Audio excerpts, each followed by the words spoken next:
Good morning, good morning, good morning on this awesome Friday morning. Trust you well and blessed. And oh my word, it's already April the 10th, I think, today. And what an honor to share with you the good news of Jesus Christ and that God has chosen you. Say, I am chosen. And what we do on Friday is to get people to partner with God. Because Paul addressed the church in Corinth, he says we are working with God. God needs an earthen vessel on the face of the earth when he wants to do something. That's why he gave you the greatest ministry, according to 2 Corinthians chapter 5 and 17 and 18 and 19, the ministry of reconciliation. So what we do and what you see behind the screen here is all the stuff that we are involved. My word, rescuing babies. Baby number 101 arrived, and feed the multitudes, and have a school going, and restoration centers, and women and men stuff going on, farming, and built the hospital. All these stuff are happening for one purpose: to impact a person's life so that they can experience the love of Christ. There's no greater love than what Jesus showed us. And that's why scripture this morning, and we are Hebrews chapter 10:38, and we all know it. The just shall live by faith. What is faith? Faith can move mountains. Faith unlocks the greatness. What God, everything Jesus paid for is yours and mine, because through the blood and his love. For God so loved the world, he gave his only begotten Son. Now, people don't like these kind of messages because it doesn't hype them and they can jump, because this speaks very deep in us. And this is a message for the hour, because Paul addressed the church in Galatians, and he says, Galatians 5:6, for if we are in Christ Jesus, neither circumcision nor uncircumcision counts for anything, but only faith activated and energized and expressed and working through love. Now, Jesus gave us a commandment. He says, you must love one another. I command you. It's not the great suggestion. It's not that I can decide I want to do it or not. No. The very thing that fuels your faith, that opens the door, that unlocks greatness in you, is when I operate in the love of Jesus. And that's so important this morning to understand, because you can have a car, but with no engine, you're going nowhere. The same with faith. Faith that activates and bring the manifestation and answer your prayer and bring the things out of the spirit dimensions, what you believe God for, to manifest in the natural. You need a miracle, a heart, a kidney, or whatever. My word, how do I speak the word when I have love? A lot of people's life, they confess, they believe, they have all the revelation on faith, but they lack in their faith life. And I was sharing this morning with somebody, forgiveness is one of the greatest things. And Dr. Daniel from Singapore can preach about forgiveness. My word, that you feel, God, I need to see who and what in my life that I not let go of that can hinder what needs to happen. And that's where a lot of believers, we are failing because of our love life. And this is what Jesus was addressing. He said the powerful thing.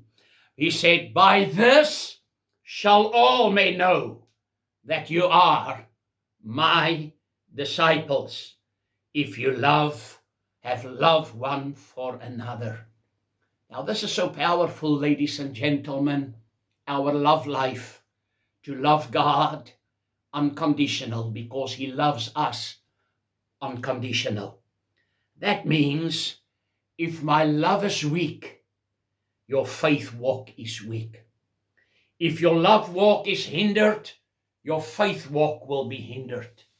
If your love is strong, your faith will be strong. Jesus, I said, did not give us the great suggestion and said, oh, you have an option. It's an option. No, it's an instruction. Why? Because love is the fulfilling of the law. Oh, for God so loved the world that he gave his only begotten Son. My word, that who shall ever believe in him shall not perish but have everlasting life. And we know Galatians chapter 3 says, Christ has redeemed us from the curse of the law. It's a love action. He hung on the cross and he said, Father, forgive them. They don't know what they do. And I remember when Opa Conrad, my father, was murdered in October the 1st, 5 years ago, and it happened by 2 white people that murdered him. My love had to be an action. They were there. And at the end of the story, it was so horrific. And every time when I was thinking about them, I said, I choose to forgive. I choose to forgive.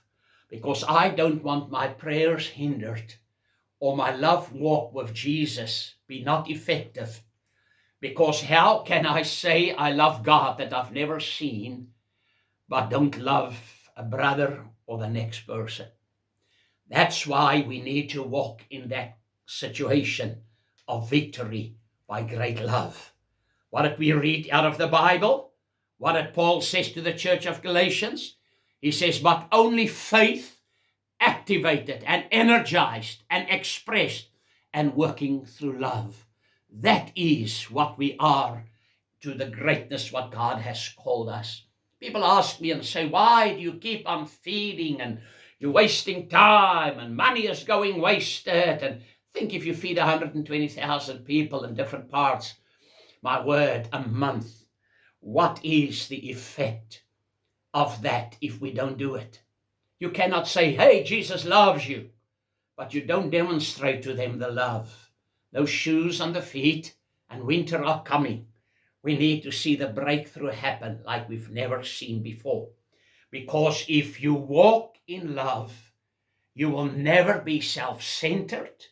It's not about me and I, or you never be stingy, because love demonstrates the Father heart of God. Romans 5:5 says this powerful thing. It says, the love of God is poured out in our hearts. Not human love, the supernatural, the agape love of God, the love as God has it. So say with me, say, I walk in love. I choose to love. I'm victorious through love because I operate as my Jesus operate. That's why my faith is working. I choose love, the love of God. And when we choose that love to take care, James 1:27, pure and undefiled religion before God the Father is when we take care of the widow and the orphan. It's our responsibility. Thousands of people will hear this key of faith, what we're going to do about it. And that's what we do here in Cape Town, South Africa, and different parts of the world where we take care. We want to impact because it's harvest time. It's all about your salvation. It's not only to go here to heaven, but it's to impact somebody's life on the face of the earth by demonstrating the love of Jesus. The crowds were hungry, thousands of them. Jesus instructed the disciples, you give them something to eat. And they had all the excuses in this world. Now, I've written something that I've mentioned, and this is in my own handwriting. We have a natural resistance in us that only wants to do what is easy, what is convenient, and what is quick, and that don't demand anything from us. Rather, let us do what is right, what it is best, to follow God's instruction of the word. Now listen to this word here. It's so powerful. Proverbs 14:31. Whoever oppresses the poor shows contempt for the maker, but whoever is kind to the needy honors God. 1 John 3:17 and 18. If anyone has material possessions and sees a brother or a sister in need but has no pity on them, how can the love of God being that person. Dear children, listen what he described. What is that if we don't take care and help and partner with and do something to impact, to get the harvest into the kingdom? He says, let us not love with words or speech, but with action and in truth. Oh, my word. Matthew 25:40, Jesus, and the king will answer them, truly I say to you, as you did it to one of the least of these, my brothers, you did it to me. Luke 3:11, and he answered, Jesus now, whoever has 2 tunics is to share with him who has none, and whoever has food is to do likewise. It's a proven fact that millions of children don't eat a day in South Africa. We're close to 70 million people. And the stat says daily millions don't eat.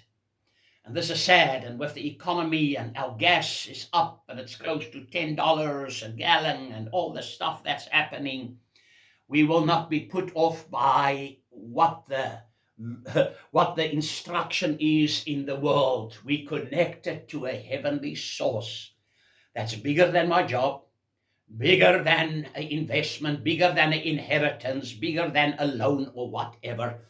God is the source. Because when Jesus said, you give them something to eat, they had all the excuses.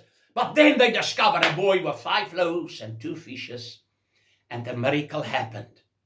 When does the miracle happen? When you let go what is in your hand. The miracle didn't happen when Jesus was praying. The miracle happened in the disciples' hands. 5 loaves divided by 12 disciples, 2 fishes, and loaves is not this loaves, it's small little bread. And the moment when they dish out, they had more. So much stayed in their hands, and the leftovers, he said, collect. 12 baskets of leftovers comes with feeding 15 to 25,000 people. That's the miracle God we serve. You see, economy in the world is in a day. God wants us to start depending on him because he believes you can do it. God never called us to hoard up things. He called us that things can flow through us. 2 Corinthians chapter 9, he says, when you give, he says, so that blessings can come to someone, will also reap with great blessings. That's what Paul addressed. And this is the thing. Life is about choices. What is the best for me? What does God want for me? If 2 Corinthians chapter 5:20 says we are Christ's personal representatives, he always had grace with sinners. He had grace with people in need. He had grace with anything. Peter said, Jesus, we're in trouble. We need to pay the IRS or the tax, SARS. He said, catch a fish. Because the miracle working God wants to become so real to us again that we can say, God, trust me. That's my prayers for years. Sometimes I've learned when I cannot afford, that's when God speaks to me the loudest and say, do it to activate the miracle. A stingy person cannot be blessed. The one who closed his heart for what God says we must do cannot be blessed. Isaiah 58:10. If you pour yourself out for the hungry and satisfy the desire of the afflicted, then shall your light rise in the darkness and your gloom be as noonday. Deuteronomy 15:11. For there will never cease to be poor in the land. Therefore I command you, that's the instruction, you shall open wide your hand to your brother, to the needy, and to the poor in your land. That's why we honor God when we do that. Ladies and gentlemen, God spoke to me in times, and he said, do it, or what you're going to do about the situation. That's how much God trusts us this morning.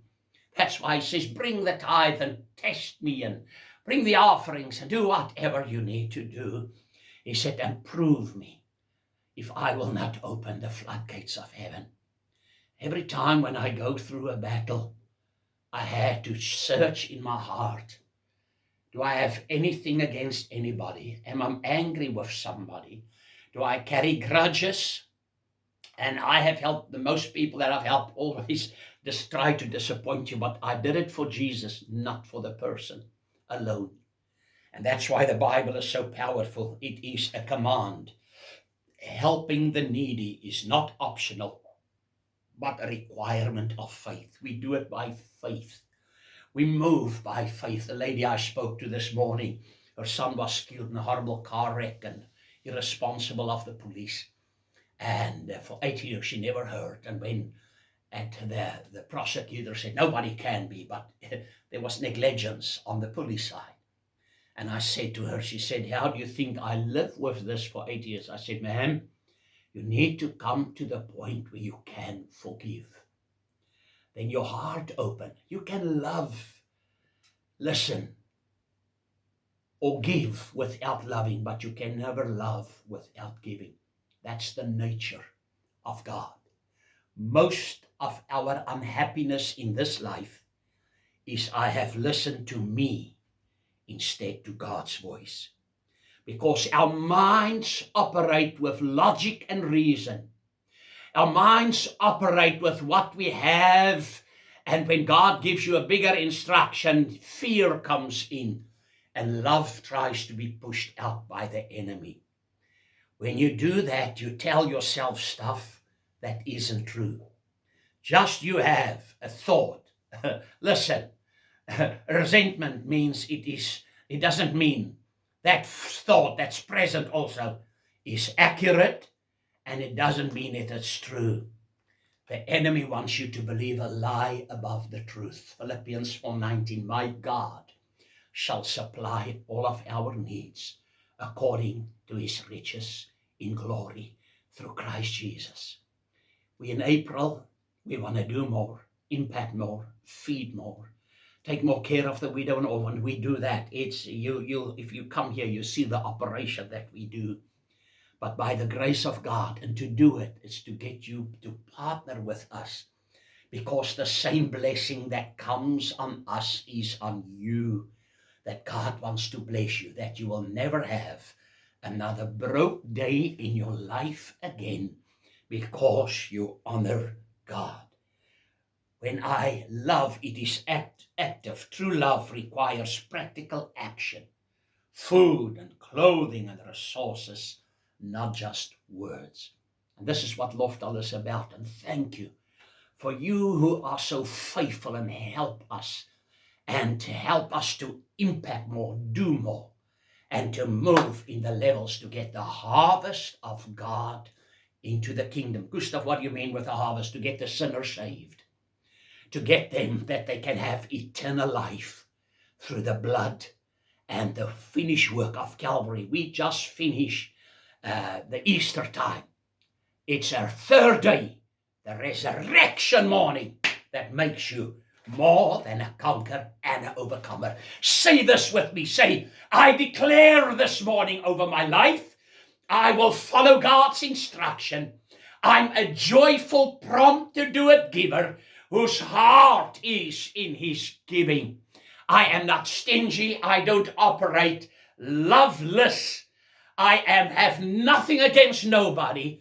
I operate in the love of Christ that always say I am available to do whatever God wants to do. I've seen people come out of poverty. I've seen people come out of lack. I've seen businesses explode when they come to the conclusion that the love of God is shed abroad in their hearts, and that they the vessel God wants to use. God will never instruct you in the word or speak to you, never to harm you, but always to prosper you, to bless you.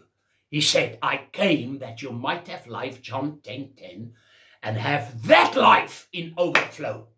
So walk in that overflow life. Well, the economy, no, we connected to heaven. I have received stuff in situations and how God has blessed us and how we built hospitals and stuff. Supernatural by the grace of God. If I have to listen to me, I will never operate in that level of God's grace and love. But because I don't listen to me, I listen. I have the mind of Christ like you. We operate by the love of God that's shed abroad in our hearts to be people of impact. your personal representative, your God's ambassador on the face of the earth. Let's live, my word, in kingdom principles and in kingdom life. Well, this is Gustav de Tooijer from Lofdal, World Press Center in South Africa, Cape Town. And I lately tell you that I love you. We love you. And let your love speak louder than your circumstances. Put action to your love, and you will receive the word.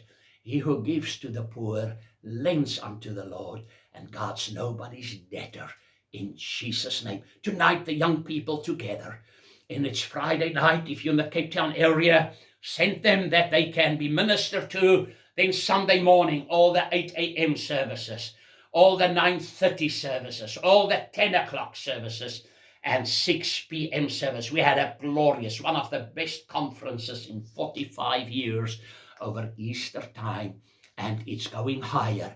God's got an appointment with you to take you in dimensions you've never been before, that the fullness can manifest. He loves you, he cares for you, and he believes you can do it. God bless you. Until Sunday, God bless.